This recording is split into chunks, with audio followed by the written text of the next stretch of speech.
അളിയാ അളിയാ ഈ ബേക്കറിയിലേക്ക് ഒന്ന് വേഗം വന്നേ. ഏത് ബേക്കറിയിലാ? അവിടെ ഈ ജയ ബേക്കറിയില് സീനാണോ? അവിടെ കുറച്ച് സീനാണെന്ന് വേഗം വാ. ഇപ്പൊ വരാടാ. എന്താണ് കാമുക എവിടാ? അമ്മയ്ക്ക് ഞാൻ പറഞ്ഞു വിട്ടു. ഓ ഇന്ന് വീട് മൊത്തം വൈറ്റ് വാഷ് അടിക്കുമല്ലോ. എന്തിനാ എന്നെ വിളിച്ച? എടാ ഞങ്ങൾ ഇതില് ഒരു സർബത്ത് കുടിക്കാനാ വന്നത്. കുടിച്ച് ആ അപ്പൊ ബില്ല് വന്നു. കൊടുക്കണം പക്ഷെ അതിനുള്ള പൈസ തികഞ്ഞില്ല.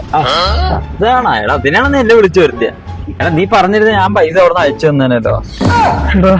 നീ എന്റെ കണ്ണുണ്ട ദൈവം. ഇതൊക്കെ എല്ലാവർക്കും അറിയാവുന്ന കാര്യമില്ല. നീ എന്തിനാ കൊച്ചിയിൽ പറയുന്ന? 450 രൂപ. എത്ര? 450 ഇവിടെ തന്നെ കറക്റ്റ് ബില്ല് കറക്റ്റാ. ഞാൻ നോക്കി. 450 എന്ത് കിട്ടാനാടാ? എടാ അത് ഞങ്ങളിവിടെ മറ്റേ സർബത്ത് കുടിക്കാനാണല്ലോ വന്നത്. ഇവിടെ വന്നപ്പോ അവക്കൊരു അവക്കാട ഷേക്ക് കുടിക്കണം എന്ന് പറഞ്ഞു. അവക്ക് വന്നില്ലാത്ത വീട്ടിലാണ്. പിന്നെ ഒരു ആഗ്രഹമാണല്ലോ എന്ന് പറഞ്ഞ് ഞാൻ സാധിച്ചു കൊടുത്തു. അപ്പൊ അവൾ അവക്കാട് കുടിക്കുമ്പോൾ ഞാൻ വെറുതെ ഇരിക്കുന്നത് ശരിയല്ല. ഞാനൊരു സ്ട്രോബെറി ഷേക്ക് കുടിച്ചു. എന്റെ ഒരു 60 തൊലിയും കൊണ്ടാണ് ഈ സാമാനമൊക്കെ കുത്തി കയറ്റുന്നത്. പിന്നെ അങ്ങനെയൊക്കെ സംസാരിച്ചിരുന്നപ്പോ ഞാനത് പിന്നെ വിട്ടുപോയാലേ.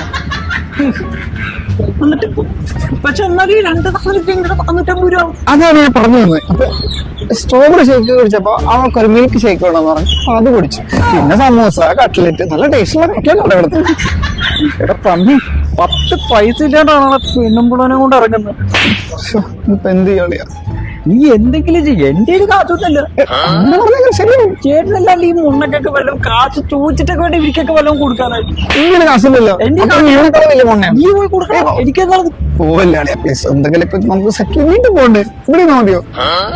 നിനക്കൊരു കാര്യം അറിയും. എന്റെ കയ്യിൽ 75 രൂപയാണ് ആകെ. ഈ 450 രൂപ കയ്യിലുള്ളവനെ ഞാൻ കണ്ടിട്ട് 2 ദിവസമായി. ഒരു നിവൃത്തിയില്ല എന്റെ. ഇനിയിപ്പോ എന്ത് ചെയ്യും? ആ കടയിൽ ആളെ നിർത്തണ്ട. പിന്നെ അവിടെ തന്നെ ഉണ്ട്. എന്ത് ഓടാനുള്ള ശ്രമമാണ്. പറ്റില്ല. രണ്ട് അപ്പുറത്തും ചേട്ടന്മാർ ഇപ്പോൾ നമ്മൾ നോക്കിയാൽ നോക്കണം. കടയിൽ പണിക്കാരുണ്ട്. ഇന്ന് പണിക്കാരില്ല, എല്ലാരും ലീവാ. ഇനി വാ, ഒരു പണിയുണ്ട്. എന്താണോ?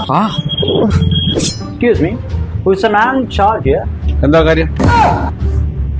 ഇവിടെ കിച്ചൺ എവിടെയെന്ന് അറിയാൻ വേണ്ടിട്ടായിരുന്നു.